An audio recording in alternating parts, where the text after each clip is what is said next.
Hello and welcome to the Teaching Excellence podcast. This is a Wellbeing Wednesday special edition again. And today I'm joined by Kelly Thistlethwaite of Yorkshire Yogi. So welcome, Kelly. Thank you so much for having me.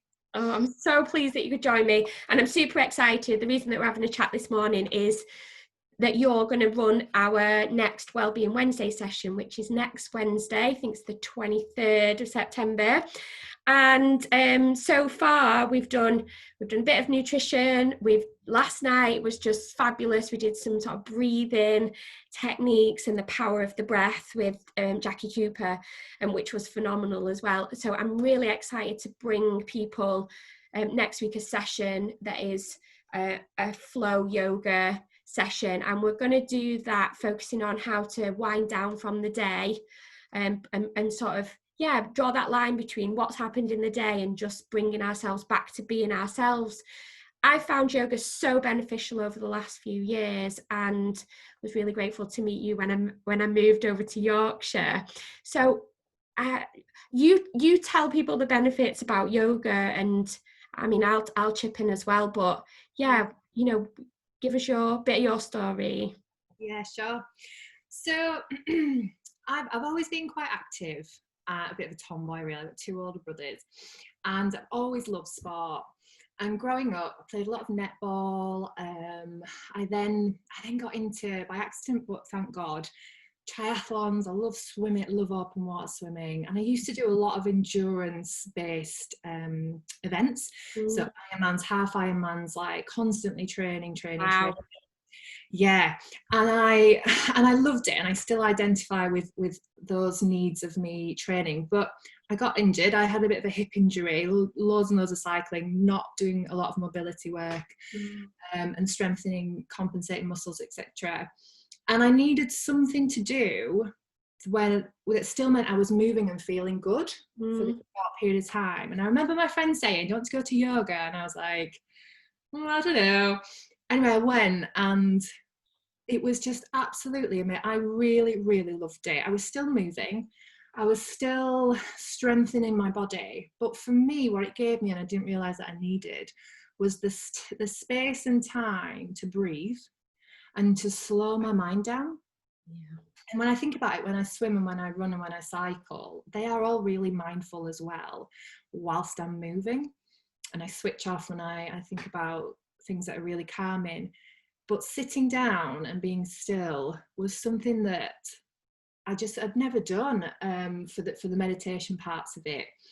So I slowly started doing a bit more, and I just got into it, and then I became a teacher, and I love sharing it. So for me, I still do all these other activities and love going to the gym and CrossFit and stuff like that.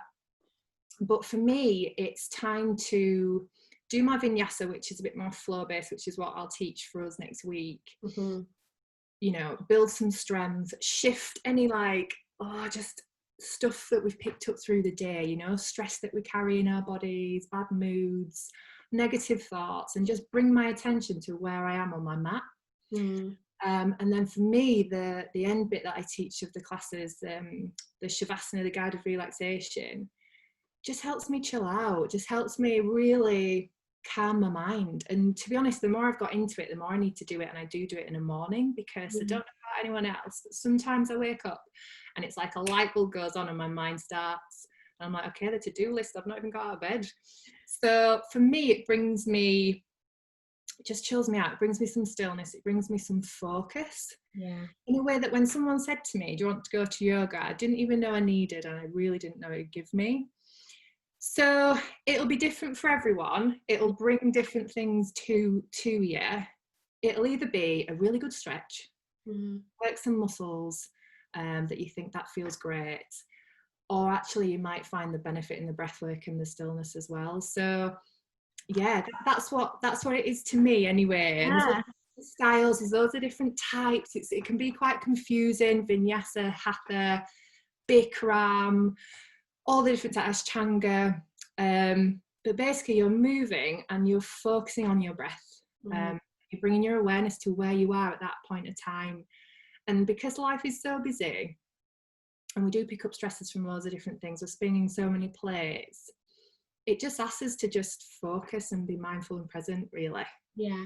And I think that is the main reason that as someone who's been involved in education and teaching for a long time, you know, the to-do list is never ending. And it's not, you know, we're not the only sort of profession where that is the case. You know, nowadays, so many people are busy all the time.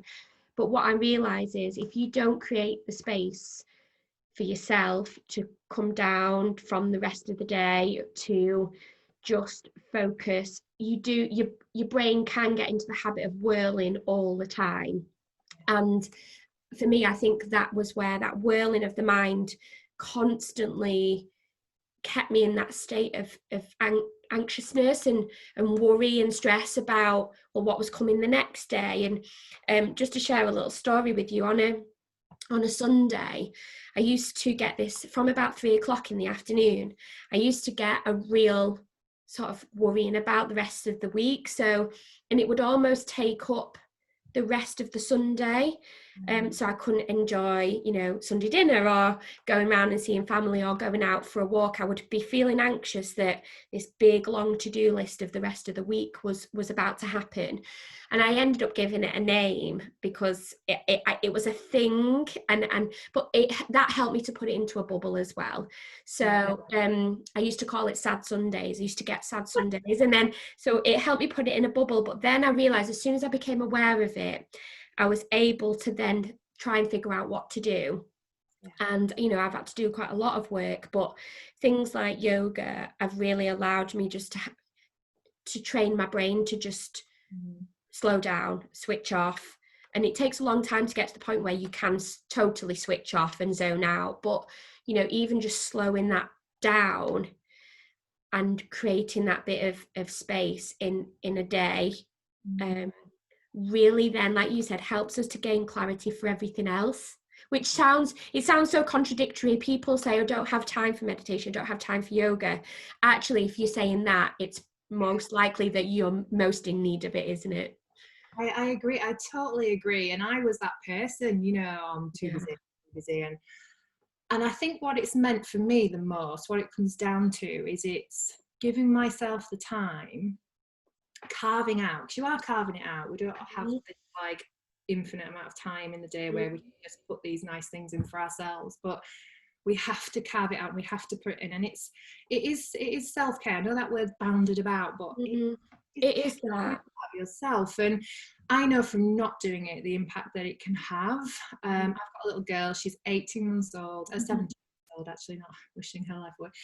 And she's amazing. And I put her first for so long, above my own needs, for so long, to the point where I needed some time for me, actually, so then I could give her more. And it's ever since I've reminded myself of that I'm important too. You know, my health and well-being is so important to give to her. I've made sure I've given myself this time, because if I'm not connected to myself, and what I mean by the word connected, I know it might sound a bit woo spiritual, is though, like if I'm not in tune, if I'm not listening to what I need, my mind and my body and my soul, like I'm gonna overwork, I'm gonna be overwhelmed, I'm gonna be overtired, my sleep will be affected, my mood will be affected, my appetite, like just everything, you know. And then I'll have coping mechanisms that aren't gonna do me any favors. Mine are to eat and to have a glass of wine too much, you know, like all is that every night. And so those are the ways that when I start to like dip into that and sugar, I love some chocolate, I think, okay, now what do I need? I'm not hungry, I'm really tired, and I need some time for me. And I think it's connecting with ourselves. And I know especially you guys as teachers, you'll be empaths, you'll be so in tune, and you're giving and you're giving and you're giving, and we need to give it back to ourselves, actually, because it's when we slow down and we find that sort of stillness, that calm, that we can listen to the whispers, like, what do I need, like, how am I doing, actually? You know, how am I? And you've reminded me of that thing where in education we take on a lot. And I'd say, you know, the whole reason we created Wellbeing Wednesday and people coming together to have that time for themselves is because we give and we give and we give. And sometimes we either forget or we don't know how to quite give back to ourselves. And we have all these labels. So, you know, mum is one of them, you know, teacher is another. And we have all these labels that, you know, is a role that we play in our lives. But ultimately, when you take all the labels away and we say, okay, what do we need? Sometimes it takes a little bit of time to answer that question, but sometimes it's just 10 minutes downtime. And so I would encourage anybody, you know, even if you think, well, I haven't got an hour, just start with the 10 minutes and do something, whether it's yoga, whether it's meditation, whether it's just writing things. We're big fans of journaling, aren't we? So it's that, you know, finding those things that work. So yeah, no, I think it'll be super amazing to have you next week and come and teach us about some just easy things that we can do at home that are, you know, a bit of yoga and a bit of de-stress, calming, and we can try and adopt in our daily practices just to help ourselves. So, but thanks so much for joining me, Kelly, and I will see you next week. Yeah, I look forward to it. See you later, honey. Bye.